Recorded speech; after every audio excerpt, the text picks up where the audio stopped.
Hello and welcome to NewsNight. I am Ladi Akeredoluale. Thanks for being with us.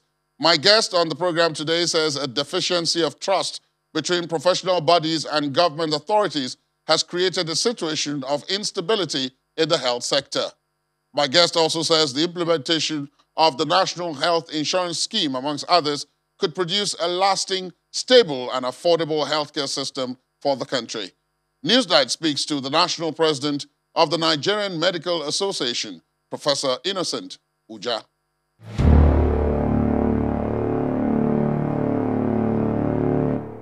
It's nice to have you join us, Prof. Welcome to the program. Thank you very much, and I'm happy for having me. Now, I want us to start with what is coming out of the dispute, the long-running dispute between the resident doctors and the federal government. The industrial court has asked them to return to work pending the determination of the substantive case about their conditions and all of that. What is your own initial reaction before you are able to settle to assess the situation? Well, my feeling is that this issue should have been resolved by yesterday. On Wednesday, when they were in court, they were told to go ahead and negotiate and sign the MOU. So I would have thought that they would have, both parties would have agreed and the MOU would have been signed. However, since the court has made a pronouncement, I suppose that the resident doctors probably will not have any objection. We are a law-abiding professional body, and I expect that they will comply, unless they want to appeal the judgment. Given the situation as it is now, if the doctors return to work, the other issues are there to be resolved. And many people look to the NMA, which you chair as national president, to intervene. In fact, the federal government called you in to see if you could prevail on the resident doctors, who are your younger colleagues in the profession. One is wondering what you make of what transpired in the process of the NMA's attempt to intervene in the process. Well, in all honesty, the Nigerian Medical Association has been with the National Association of Resident Doctors from the beginning. Once the court, the federal government went to court, to industrial court, and I knew that the negotiation had irredeemably broken down. I intervened, and that was where we had to we had a meeting with government where we drafted an MOU.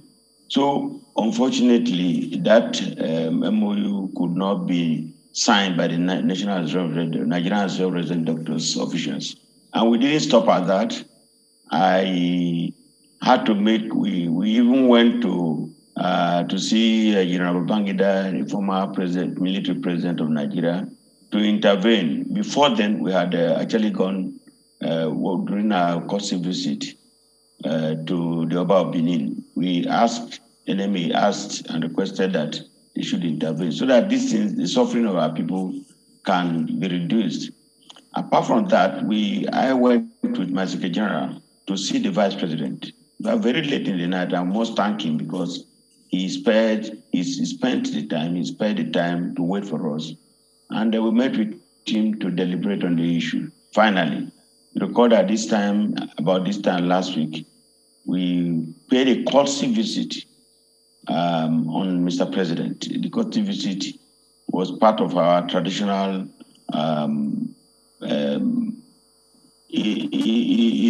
visits where we highlight issues, challenges, and some of the solutions that we could prefer to the lingering,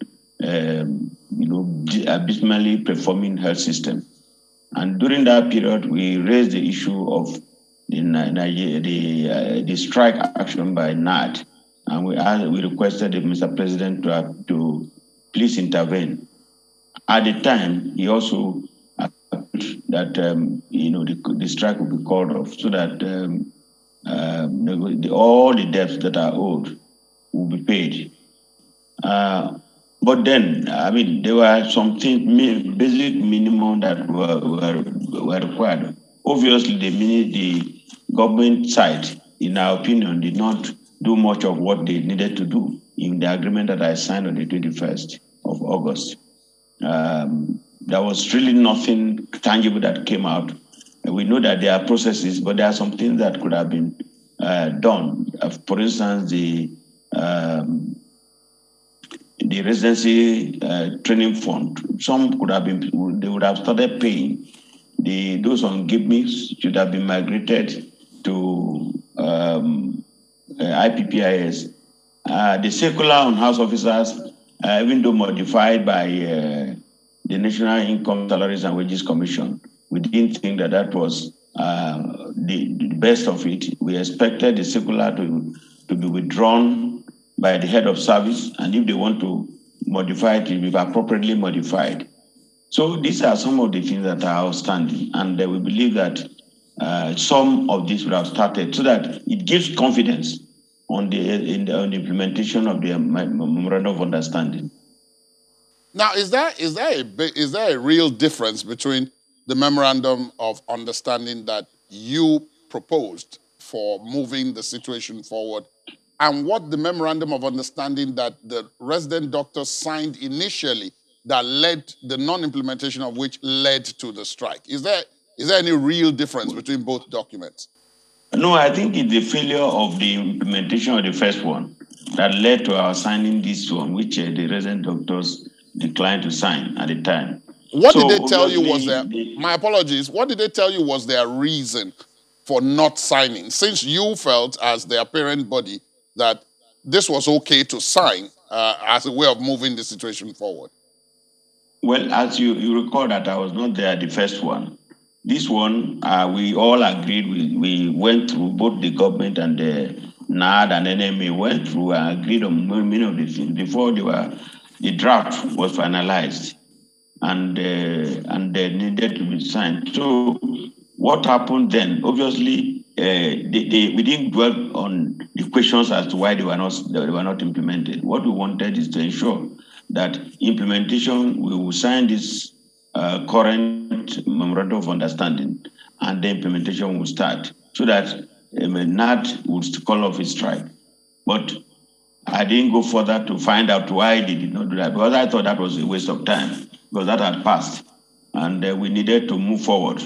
And that was the reason why we thought that we quickly will draft a new memorandum of understanding and then sign, and then the process was commenced, and NAD would then call up its strike. It brings us to the situation as it is now. With what the National Industrial Court has said, what would be your advice to the resident doctors now? Well, unfortunately, no, I mean, I'm not in Abuja nor in Imakodi. I am in Otubo, and I have not had the current statement, I mean, the judgment or the pronouncement of the court. So it will be difficult for me to make any comment on that. Well, what the court has said, and the news is flashing across the country, is that they should go back to work pending the determination of the substantive suit that was brought about. That's what the court has said. Oh, that's what you say the court has said, because I have not heard from the court. But if that is what you said, and it is correct, you know that Nigerian Medical Association, Nigerian doctors are law-abiding citizens. I expect that NAD would then resume, because I don't think they would have contempt of the court. But it is left to them. You know, they are a constitutional, they are a body run by their own constitution. What we do is that they are an affiliate of our own, of the Nigerian Medical Association. But of course, we work together. We are one, they are doctors. What was most paramount to me as the president of Nigerian Medical Association is for this to be wrapped up very quickly so that work can start, because we don't want our Nigerian people to continue to suffer as a result of this strike action. So I believe that the negotiation will be stepped up so that within the next 24 to 48 hours, that this should be signed. I think it is just probably comparing notes on the memorandum of understanding so that they can reach agreement. And it is good that they reach agreement very quickly. The issue that has also been thrown up by this situation has been the question of whether NAD, as an affiliate of the NMA, independently runs as a labor union, or it is simply one of those institutions that is under the Nigerian Medical Association, and that therefore, for the ease of negotiations and so on, the NMA should, in fact, negotiate on behalf of all doctors, not just the senior ones, the consultants, and so on, and then having the junior ones negotiate on their own separately. That makes it difficult for there to be long-term stability in the sector. That because if the resident doctors negotiate now and get what they want, at some point in time, the NMA itself may also have some issues, which could easily have been tackled in a very broad-mannered situation with negotiations across that particular profession. What do you think? Well, I had raised this issue with the Honorable Minister of Labor and Employment, that labor issues or matters, because we are not unions, we are a professional body. Issues like that, the NMA should be put in the know and not go ahead to negotiate with affiliate bodies who then come back to the NMA when negotiations break down. I think that ab initio, NMA should be involved from the beginning so that we have the context and content of the negotiation rather than coming in at the middle of the process. So by and large, I suppose that's why it's a learning process, and I've expressed this to the Honorable Minister of Labor and Employment, that NMA, being the umbrella body of all Nigerian doctors, whatever touches one, touches the other. And I think that the involvement of Nigerian Medical Association, right from the beginning, is very, very vital and very critical for the progression and conclusion of the negotiations. The issue of strikes and doctors, because doctors are considered to be essential personnel. They are not the type of people that can be easily replaced, and they're not the kind of people whose role can be performed by others in the interim. And the fact that perhaps it is time, given the incessant nature of strikes generally, and then particularly in the health sector, that perhaps it is time that doctors be placed on essential service list, meaning that perhaps they should be forbidden to go on strikes, because those who suffer when they go on strikes are not those with whom they have disputes, but it is the citizen who in some cases lose their lives, and those lives cannot be brought back even after the issues that led to such strikes are resolved. Nigerian doctors are not trained to go on strike. In fact, it is a very painful adventure to take because we know what the implications are. Even when Nigerians probably do not appreciate the commitment of Nigerian doctors, but we are trained with ethics and with them, with our oath of ethics and conduct. So I don't think it is the Nigerian doctors. No Nigerian doctor who want to go on strike. It is a circumstance of the time because many of these things, I look at them, would easily have been solved. Easily would have been solved. Otherwise, why should the office of the head of service throw out a circular that's totally unnecessary, that has no meaning, in my opinion? Why? What did she want to achieve, or what do they want to achieve? Now, the issue of the residency training program, as you know, is a continuum. They need funding to be able to ensure that they get better trained. They have to buy books, they have to pay for examinations, they have to go for courses. And these are some of the things that would have happened. And in a circumstance that they find themselves on, how would they? Now, some of them have stayed for months. They have not been paid salary. We cannot reduce doctors to beggars. then their children will be out of school. Would you want any doctor's child to be out of school child?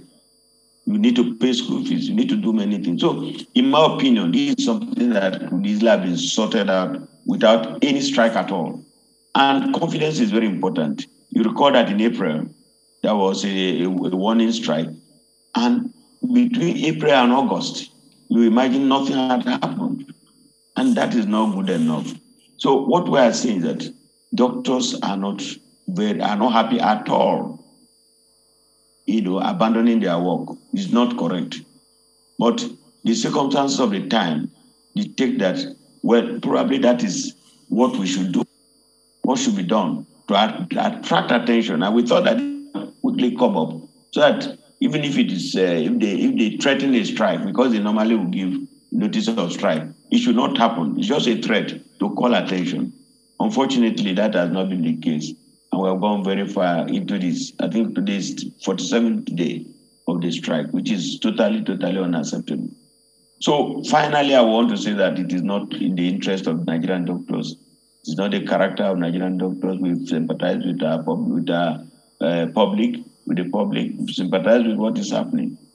But it is also true that it takes two to make a pair. In that regard, we expect that the functionaries of government who have been brought to support the administration of our president should do the needful so that we don't go through all this mess anymore. It doesn't sound nice. I'm particularly not happy that doctors probably are known for strike. It shouldn't be. I know it's a national phenomenon, but doctors, like you said, are unique in this regard, even though in any other areas, everybody thinks it's a doctor. And that is the problem we face in this country. One of the things that this has thrown up, that it appears to have accelerated, is the issue of brain drain. Is the issue of brain drain in the sector. Doctors, we all saw the pictures of doctors at various points in the country applying for jobs which were being placed at their beck and call by other countries. And they were saying, look, it seemed as if the situation is such that they have to feed and they have to take care of themselves. So they are exploring those options. This particular strike action did not bring that about. That had been happening before. But then what it brought was the argument over whether or not Nigeria has enough doctors. Some government functionaries arguing that Nigeria has doctors for export. Other doctors saying, no, we don't have enough. So the question of exporting does not arise. The other point I wanted you to address is that how come that in spite of down the years, rarely has someone who is not a doctor been in charge of either the health sector generally as the government representative, the Minister of Health. We still have these basic problems with doctors. One would have thought that a doctor should understand what his colleagues are talking about, what they are going through, more than any other professional. What do you make of these 2 points? Well, the first is the unfortunate circumstance we find ourselves regarding the brain drain. Brain drain is not new in Nigeria. As I graduated in 1978 during the private, and then at the time, I think it's Obasanjo's government that promulgated a decree on private practice. And many doctors left the government service for private sector, not outside of the country, not external brain drain, but internal brain drain. In the 90s, between 1991, 1992, 1993, 4, there was another one. At this time, the very senior ones were the ones that left for Saudi Arabia and some other countries of the world. Those were the senior ones, professors and consultants. But in this case, what is happening now to show that the situation has not improved, if anything getting worse, is, inclusive of the very senior colleagues, the junior, and they not too junior. Everybody is moving. House officers will finish and they will move. Resident doctors will complete, they will move. The older staff, consultants will complete and they will move. Now, the truth of the matter is that why is it that they are moving to those places? For better life. They're going for greener pasture. And we believe that the reason why their Nigerian doctors are sought after is because they are well trained. They are very well trained. There's no doubt about that. If it comes to exams, they pass at once, at one time, no question of repeat. Many of them, at least between 80 to 90%, and by that standard, that is distinction. So it means that we are doing very well in this place. Now, unfortunately, I think probably the value has not been reciprocated in Nigeria and among Nigerians. The issue of whether we have enough doctors or not, even Europe and America that have huge number of doctors do not have enough doctors. And let me just say this, that when we went to see General Babangida, former military president, and we talked about it, but the labor minister said that we had enough doctors. And I told him that that is not, nobody would say that. Probably he was joking at the time, because it is not true that we have enough doctors. How many doctors we have in the local government areas? First of all, doctors are not even employed in the primary care centers. They are the one that are supposed to man the primary care centers, or at least supervise primary care centers, but they're not there. One, the state governments believe that their salaries or their emoluments are very, very huge. And whatever you see, people say, or there's a saying that sweet soup also the money kill them. So you have to pay for the quality of people you have. You have to pay for them. And not only that, the environment is not even conducive. You find that many of them, probably many of the local governments, do not even have befitting water supply. Light is hard to come by. Schools for the children may not be there. So the environment is not friendly for many of these people to go to the community. So by and large, most doctors concentrate, the number of doctors concentrate majorly in the cities. Even within the cities, they leave the state governments to the federal institutions because the federal institutions pay better. Many of the state governments do not even pay salaries. We have about 3 states in the southeast that they are owing salaries upward of 10 months. And then what commitment would you expect from your workers in this regard? Would you expect the best? Because they need to feed and they need to pay the bills of their children. So that is the way I look at it. The issue of imbalance in the sector is another problem, and that was alluding to what I mentioned about doctors being in charge of policy with reference to the headship of the health sector, the Minister of Health, the permanent secretaries usually, and so on. Most of the time you find, if you check it down the line, most of the time the Minister of Health in Nigeria has been a doctor, a medical doctor. And so therefore sometimes it's surprising to find that doctors have problems with getting government functionaries to understand what their challenges are, because many a time, these people themselves are doctors. And so that argument, vis-a-vis the one that talks about the imbalance, that doctors are so very well treated as opposed to the rest of the medical profession, nurses, physiotherapists, psychologists, and radiologists, others who do things in the health sector. Doctors are so very much pampered. The gap between them and the rest is so wide. Is that true? Well, I have not seen that. I've been in medical practice since 1978. I've not seen any advantage that is conferred on the doctor over and above other health workers. However, a doctor is the leader of the health team. And but we do not see that doctors are given any undue advantage. I've not seen that, even though there's a lot of cry, and I think it's fake one by many people that say that doctors are being overprotected. That's not true. If you know what the doctors put in the hospital setting, you'll be surprised. Doctors are overworked. That is true. And unfortunately, they are trained not to complain. And you see that the lifespan of doctors is very short, and because they overstretched. And people should realize that it's not enough to say that you look at one side of the coin and then forget the other side. It's also true that doctors are ministers most of the time, are the ministers of health. But it is also true that the minister of health has a limit of operation. For instance, if the minister of health recommends that this money should be paid to doctors, he doesn't have power of enforcement. For instance, the residency training fund, it is not the Minister of Health or the Minister of Labor that will implement it. It has to go to the Minister of Finance and the budget.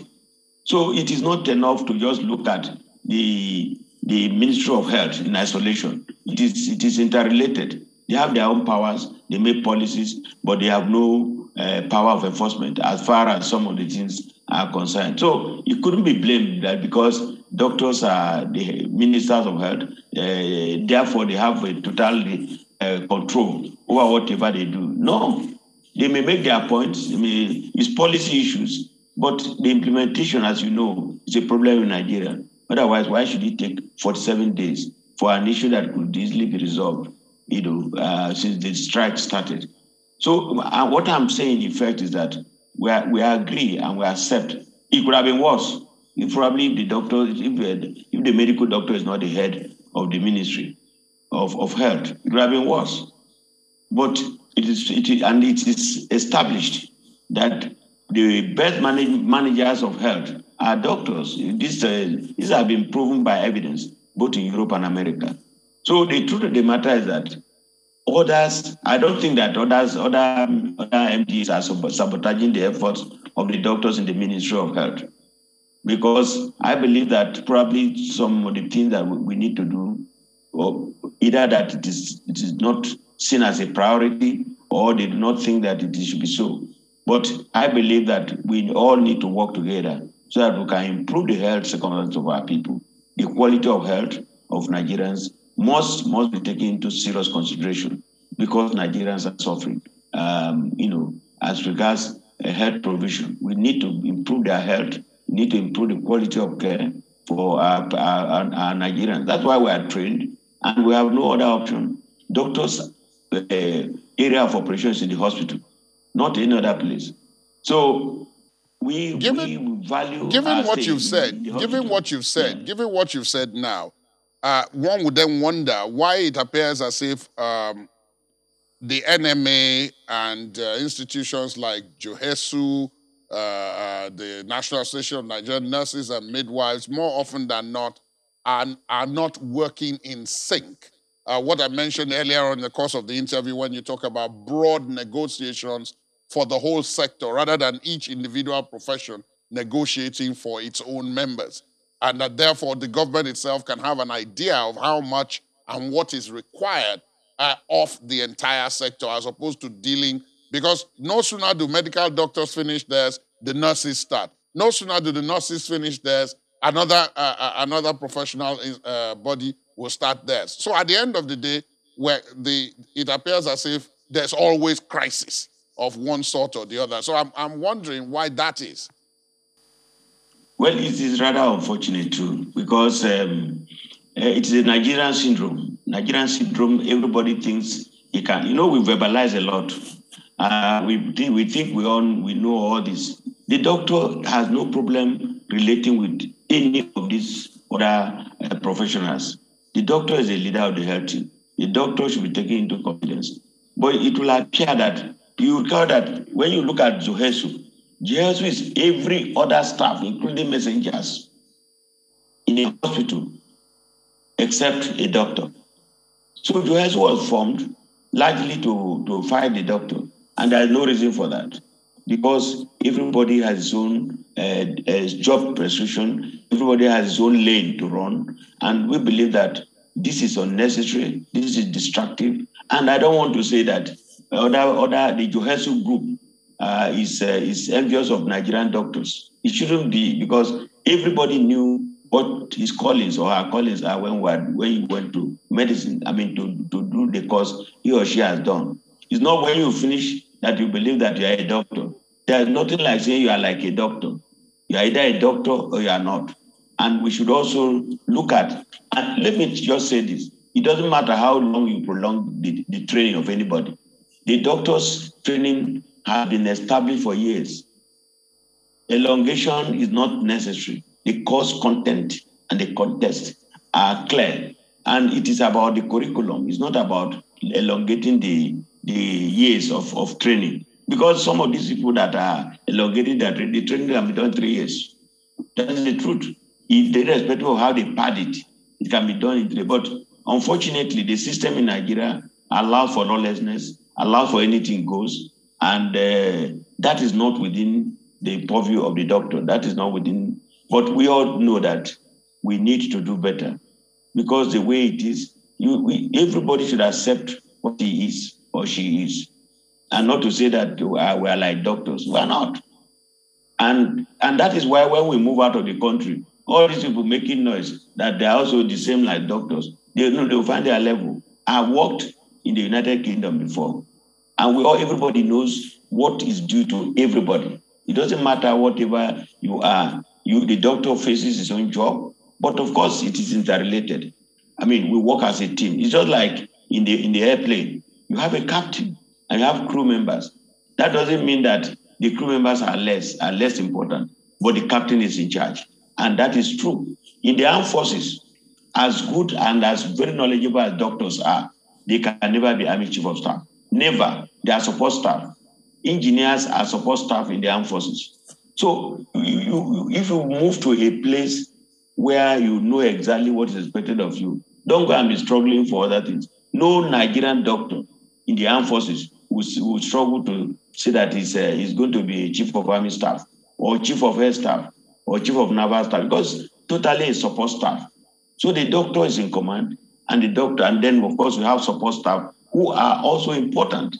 But the feeling that they believe that because doctors are the doctors are the leaders of the health team, they are unnecessarily arrogant, they are proud. No, it's not true. Our training is such that you have to be thinking every moment how well your next patient what would you do to the next patient to improve his or her health.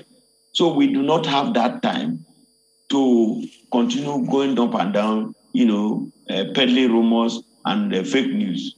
We are very concentrated. We want to see how our patients can improve. And you'll be surprised how doctors will deprive themselves of breakfast, lunch, and dinner to ensure that their patients survive. That's the commitment that we have.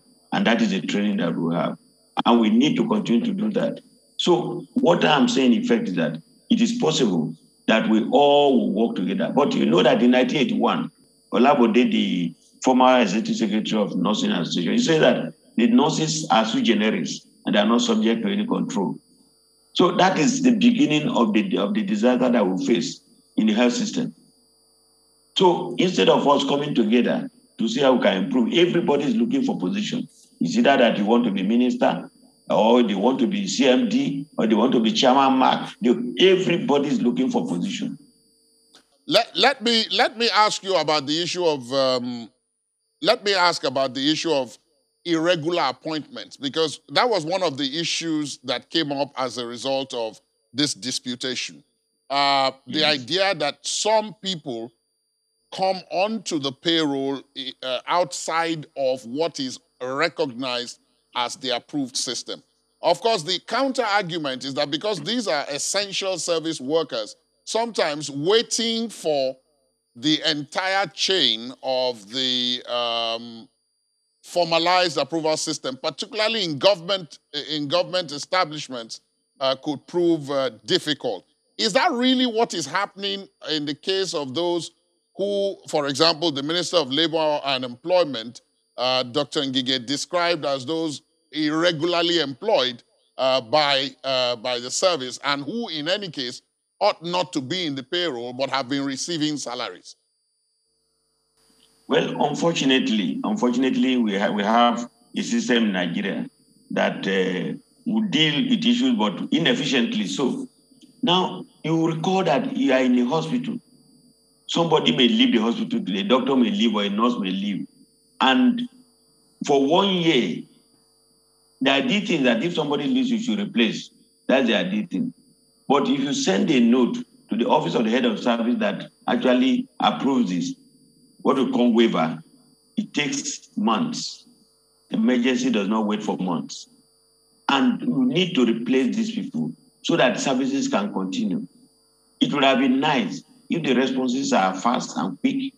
But what we see in Nigeria here is that you may even have to go and lobby to get the waiver, as if you want them to work for you. No, the CMDs are spending their time to ensure that the work continues. It's very difficult. It is very challenging to head any health institution in Nigeria. I think it may apply to others, but in emergency situations, I believe that these engagements were necessary. In Europe and America, I was in the United Kingdom. There is what we call local staff. Local staff are not permanent staff. They come to fill the gaps left by somebody who may have left the system. And if, as a local staff, you are found to have done well, then you may be converted into a permanent staff and be given employment. So there's nothing abnormal in what had happened in those hospitals. They need this staff. But whether they overstep their bounds in terms of number, I wouldn't know. But the reality is that in a hospital setup, emergencies do not wait for anybody. And therefore, what you do very quickly is to see how you can have a replacement, a suitable replacement. And they know too that every year, there are 2 times in a year that doctors will exit. And the residency training program, the exams take place twice a year. And therefore, between one will take place, say, in April, May. So by June, July, some people will leave. If you finish your residency, you move, and then others will come in. Then between October and November, that's the second set. Once they pass part 2 of their fellowship and are qualified to be consultants, they leave and seek for permanent appointment. So it would have been factored in such that there will be a natural replacement rather than waiting for the head of service, office of the head of service to approve or give waiver, which take months.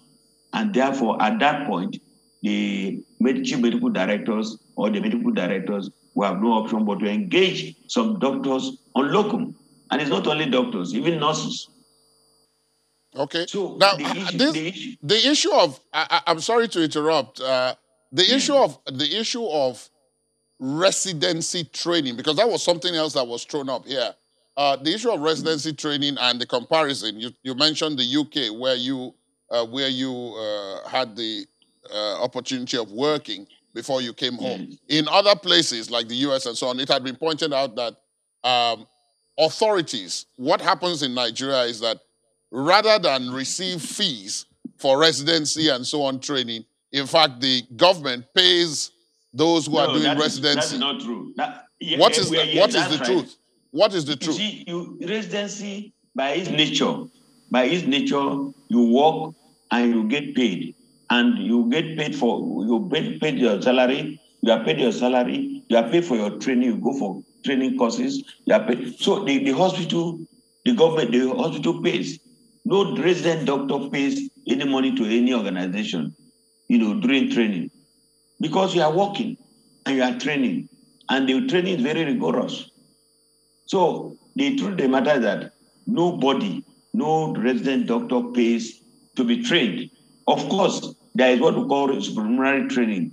And that is if, for instance, I'm sent from Nigeria to go to England to do residency training, and I'm not on their pay list, the scholarship or the study leave we pay will be responsible for my upkeep during my training. That means the government of Nigeria will have to pay me for my upkeep, buy my food, providing for my accommodation, providing for my books, and providing for my training. That is what we call supernumerary training or supernumerary appointment. That means you are not on the appointment of the hospital concerned. It happens in Nigeria too. Some state governments send their residents for training, and they are the one to pay for their accommodation, for their books, for their training.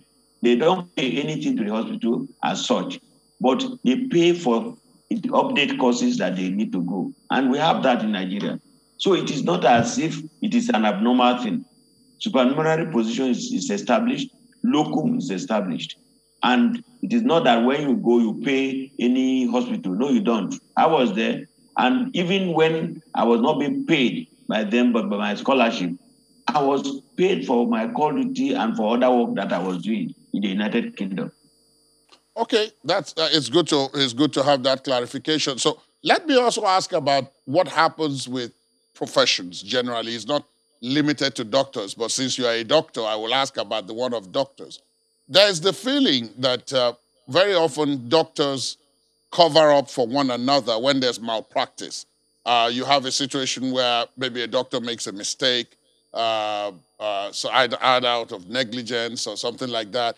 Of course, I'm sure you've heard of the stories of medical personnel forgetting instruments in the stomachs of patients during surgery and all of that. But that other doctors rally around and ensure that the victims do not get justice at the end of the day. What kind of process, as an organization like the NMA is there that ensures that doctors, errant doctors, actually are brought to book and no impression is created that this is condoned by the profession? Because we have quite a number of cases across the country where doctors are put in the spotlight as a result of malpractice. Well, thank you very much. While I'm not holding a brief for anybody, I can say clearly that I, as not just as a president of Nigerian Medical Association, since 1992, 1994, I have been in and out of Medical and Dental Council. I've been as a member of the Medical and Dental Council. At a point, I was the vice chairman of the regulatory body, the MDCN. And as far as there are processes and procedures, and the truth of the matter is that any doctor, and any doctor that is charged or is alleged to be negligent, goes through what we call the investigation panel. That investigation panel is when there is a case that is submitted to the Medical and Dental Council. The first committee that looks at that is the investigating panel. The investigating panel will then call the doctor and determine the case if he has a case to answer. This has nothing to do with cover up. He has a case to answer. If he has a case to answer, he faces the Medical and Dental Tribunal, right? And I'm sure you know that of late, recently we have the licenses of some doctors have been revoked. They are no longer to practice for life. I'm sure you know that. However, the problem we face is that people do not want to use that opportunity. People do not use, either they don't know or they don't want to. Because if any patient feels dissatisfied or feels that there's negligent, that the doctor is negligent, he has the powers to report this to the Medical and Dental Council of Nigeria. And this is done by swearing to an affidavit, writing a formal complaint and swear to an affidavit in the court of law. And I can say clearly that the Medical and Dental Council, Medical Practitioners Tribunal is of the status of the High Court. And that's why during the proceedings, you see that even it is covered by the media. So we are all human beings. I'm not going to say that it may not happen, but the magnitude may not be as asserted. So the reality is that if there is a case that is established by the investigating panel, it goes to Medical and Dental Tribunal, and once that tribunal makes a decision, some may be prevented from practicing for 6 months, some for life. So if they make use of the opportunity that is there, I think many people will get justice. I can't let you go because this kind of discussion takes place from time to time, and there's a tendency to focus on what the problems are as opposed to the way forward. So I can't let you go. And one of the ways forward that has been suggested is that Nigeria should put all effort into not just the establishment, but the expansion and smooth running of what is the National Health Insurance Scheme. That scheme will provide both funding for the sector and enable the sector provide affordable health care for the citizens so that more people can benefit from the expertise of doctors and other such professionals in the sector. What do you make of that argument? Is it true that could actually be the outcome of emphasizing the National Health Insurance Scheme? Well, thank you very much. That is exactly what Nigerian Medical Association stands for. Funding, healthcare funding and financing is very, very important. And I must say that when we visited Mr. President last week, exactly a week ago, one of the things that we put forward is the issue of national health insurance. And that we suggest, and we believe that the president will give a listening ear to our suggestion, to the effect that every adult Nigerian should pay for health insurance. Because if healthcare is a very expensive venture, and investment in health is very, very important because you see, if you are not healthy, you cannot be productive. You cannot be productive. Productivity will go very low. So we presented that to Mr. President. The second thing was the issue of the fact that we believe that it is right for Nigeria to have what we call the health bank, health infrastructural bank. Now, the reason why that is so is that will help help the private practitioners and other health care practitioners to establish the state of arts of hospitals to be able to cater for many, many, many Nigerians. So that this medical tourism will be reduced. You will see people going to Fortis Hospital in India and Apollo Hospital. They are all private hospitals, they are not government hospitals. And we believe that if we have that, just like the Bank of Industry and Bank of Agriculture, you see, if we can have Bank of Agriculture and have Bank of Industry, why not Health Bank? Or Health Infrastructural Bank. We believe that is the best way to finance our health, not just this budget. The budgetary allocation is very paltry. It's not enough at all.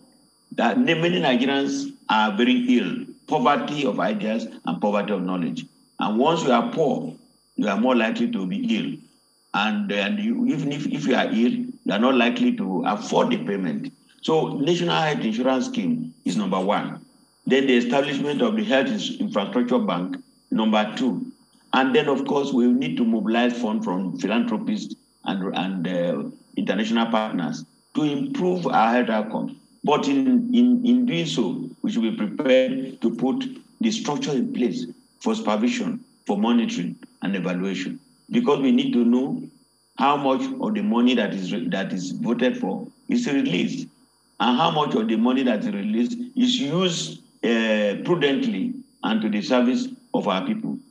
All right, then. Thank you so very much, Professor Ujah, for your time on the program today. It's been a pleasure having you. Thank you very much, and I really appreciate Channels for the excellent work it's doing in terms of health issues and other issues in terms of informing, educating, and entertaining the public. Thank you very much. We're very grateful. Thank you for your time.